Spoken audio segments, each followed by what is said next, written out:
ప్రభువైన యేసుక్రీస్తు ఘనమైన నామములో మీకు శుభవందనములు. పాస్టర్ పి ఆరోగ్యస్వామి గారిని మరియు మేరమ్మ గారిని ప్రభు ఎన్నుకుని వారిని జతగా ఏర్పరచుకుని సేవలో ఎన్నో అవరోధనలు, ఎన్నో అవమానములు, ఎన్నో శ్రమలు అయినను ఆయన సేవ కోసం నిలబడి వాళ్ళ వైద్యాన్ని కూడా వదులుకొని దేవుని కోసం నిలబడ్డారు.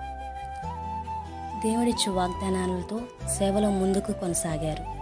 నిన్ను బట్టి, నీ సంఘమును బట్టి నా నామమునకు మహిమ కలగాలి అని దేవుడిచ్చిన వాగ్దానంతో దేవుని సేవలో ముందుకు ఎదిగారు.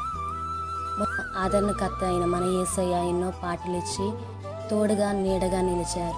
వ్యాధులలో, శ్రమలలో, కష్టములో, దుఃఖములో కన్నీరు తుడిచేవారు లేనప్పటికీ ఆయన అండగా నిలిచారు.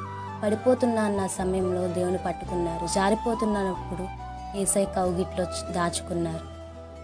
ఆయనకి తెలుసు మనకి ఏది అవసరమో, ఏది కావాలో, ఏది అవసరమో ఆయనకి తెలుసు. మనం అడగక ముందే ఆయన ఎన్నో ఇచ్చారు. ఇంతగా యేసయ్య ఆశీర్వదించారంటే యేసయ్య కృపే.